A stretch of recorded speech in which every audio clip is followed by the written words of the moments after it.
అన్నమయ్య జిల్లా తంబెల్లపల్లిలోని వీధి కుక్కల విర్రవీగుడు కలకలం రేపింది. ఒక్కరోజు 22 మంది పైగా దూసుకెళ్లి గాయపరిచాయి. గాయపడ్డ వారు ప్రభుత్వ ఆసుపత్రిలో చికిత్స పొందుతున్నారు. గత నెల రోజులుగా 240 మందికి పైగా కుక్కల దాడికి గురై ఆసుపత్రికి రావాల్సి వచ్చిందని వైద్యులు తెలిపారు. కుక్కల బెడదపై పలుమార్లు తెలియజేసినా పట్టించుకోకపోవడంతో పంచాయతీ అధికారులపై ఆగ్రహం వ్యక్తం చేస్తున్నారు. ఎమ్మిగనూరులో అంబేద్కర్ భవన సాధక కమిటీ ఏర్పాటు సమావేశం జరగనుంది. ఈ సమావేశం వివరాలను మాల మహనాడు కార్యదర్శి నరసప్ప, బీఆర్ఎస్ అధ్యక్షుడు రామతీర్థం అమరేష్లు వెల్లడించారు. పట్టణానికి స్థలం కేటాయించినప్పటికీ భవన నిర్మాణం జరగలేదని ఆందోళన వ్యక్తం చేశారు. అంబేద్కర్ ఆశయాలను ముందుకు తీసుకెళ్లే దిశగా కమిటీ ఏర్పాటు కీలక అడుగుగా నిలుస్తుందన్నారు. అంబేద్కర్ భావాజాలం కలిగిన వారందరూ సమావేశంలో పాల్గొని జయప్రదం చేయాలని పిలుపునిచ్చారు. ఎన్టీఆర్ జిల్లా కొండూరు, తిరువూరు మండలాల్లో కలెక్టర్ లక్ష్మీషా ఆకస్మిక పర్యటన చేశారు. ఖమ్మంపాడులో పంట పొలాల్లో రైతులు డ్రోన్ సహాయంతో యూరియా స్ప్రే చేస్తుండగా పరిశీలించారు. రైతులతో మాట్లాడి వారి సమస్యలు తెలుసుకున్నారు. అన్నమయ్య జిల్లాలో 4 ఏళ్ల వయసులోనే ఓ బాలుడు మంత్రోచ్చరణతో ఆశ్చర్యపరుస్తున్నాడు. రంగసముద్రం గ్రామానికి చెందిన ముకుంద శర్మ ఆటలాడుకునే సమయంలోనే స్పష్టంగా మంత్రోచ్చరణ చేస్తున్నాడు.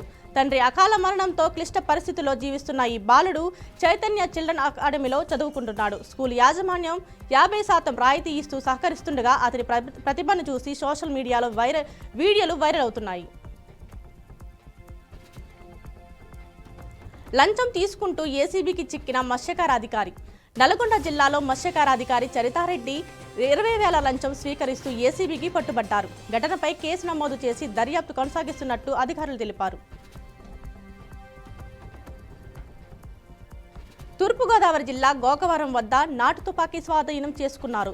జగన్నాథపురం శివార్లు కోళ్ల ఫాములో నాటు తుపాకీ కలిగి ఉన్న యమల నాగబాబును ఎస్ఐ పవన్ కుమార్ అదుపులోకి తీసుకున్నారు. ఫారెస్ట్ అధికారుల ఫిర్యాదు మేరకు కేసు నమోదు చేసి ముద్దాయిని రిమాండ్ తరలించారు.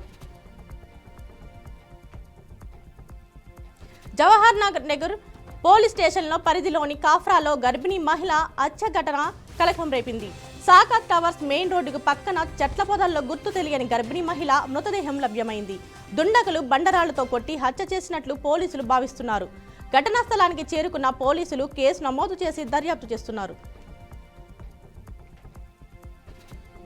శ్రీకాకుళం జిల్లా సంత బొమ్మలి మండలం మూలపేటలో చోటు చేసుకున్న ఘటనే ఇప్పుడు చర్చాంశనీయమైంది.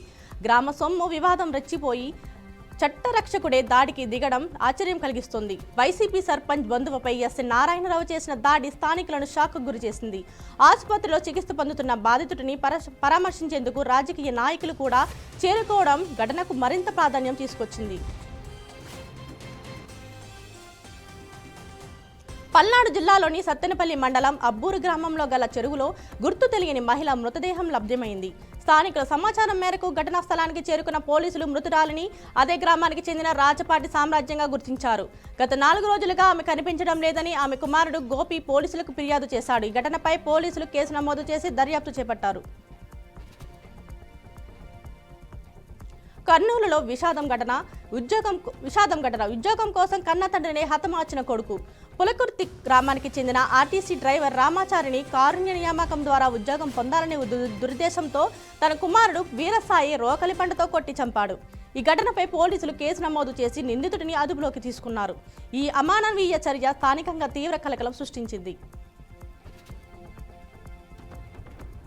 సిద్దిపేట జిల్లా ఉస్నాబాద్లో యూరియా కొరతను నిరసిస్తూ రైతులు మంత్రి పొన్నం ప్రభాకర్ క్యాంప్ కార్యాలయాన్ని ముట్టడించేందుకు ప్రయత్నించారు. ఈ క్రమంలో పోలీసులు రైతులకు మధ్య తోపులాట జరిగింది.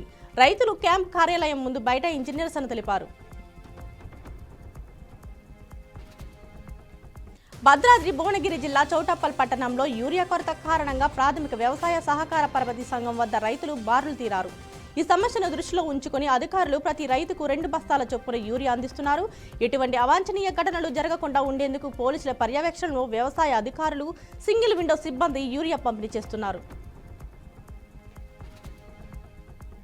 మహబూబాద్ జిల్లా బయ్యారంలో రైతులు యూరియా కొరతను నిరసిస్తూ మహబూబాద్ భద్రాచలం ప్రధాన రహదారిపై రాస్తా రోకో నిర్వహించారు. గత నెల రోజులుగా సొసైటీ ముందు వేచి ఉన్నప్పటికీ యూరియా ఇవ్వకపోవడంతో ఆగ్రహించిన రైతులు ఈ చర్యకు దిగారు. రోడ్డుపై పురుగుల మందు డబ్బాలతో పడుకుని నిరసన తెలియజేశారు. ఈ క్రమంలో పోలీసులతో మహిళ రైతులు వాగ్వాదానికి దిగారు. ఈ ఆందోళన కారణంగా ట్రాఫిక్ నిలిచిపోయి వాహనాలు భారీగా నిలిచిపోయాయి. ప్రభుత్వం పలు వస్తువులపై ప్రకటించిన జీఎస్టీ రేట్ల తగ్గింపు ప్రయోజనాన్ని పూర్తిగా వినియోగదారులకు బదిలీ చేయాలని కేంద్ర వాణిజ్య పరిశ్రమల శాఖ మంత్రి పీయూష్ గోయల్ పారిశ్రామిక వర్గాలకు పిలుపునిచ్చారు. దీనివల్ల మార్కెట్లో వినియోగదారుల నుంచి డిమాండ్ గణనీయంగా పెరిగి దేశ ఆర్థిక వ్యవస్థ వృద్ధికి ఊతం లభిస్తుందని ఆయన స్పష్టం చేశారు. ఢిల్లీలో జరిగిన భారత్ న్యూ ట్రావెల్స్ ఎక్స్పో 2025 కార్యక్రమంలో ఆయన వ్యాఖ్యలు చేశారు. సినిమా ప్రియులకు, ముఖ్యంగా చిన్న పట్టణాలలోని సింగిల్ స్క్రీన్ థియేటర్లకు కేంద్ర ప్రభుత్వం చెప్పింది. వినోదంపై పన్ను భారాన్ని తగ్గిస్తూ సినిమా టికెట్లు, థియేటర్లు విక్రయించే పాప్కార్న్పై జీఎస్టీ రేట్లను సవరిస్తూ కీలక నిర్ణయం తీసుకుంది. ఈ మార్పుల వల్ల సింగిల్ స్క్రీన్ థియేటర్లు ఆర్థికంగా నిలదొక్కుకోవడానికి అవకాశం కలగనుంది. తాజా నిబంధనల ప్రకారం 100 లోపు ధర ఉంటే సినిమా టికెట్లపై జీఎస్టీని 12% నుంచి 5%కి తగ్గించారు. అయితే 100 కంటే ఎక్కువ ధర పలికే టికెట్లపై ప్రస్తుతం ఉన్న 18% జీఎస్టీ యథాతథంగా కొనసాగుతుంది.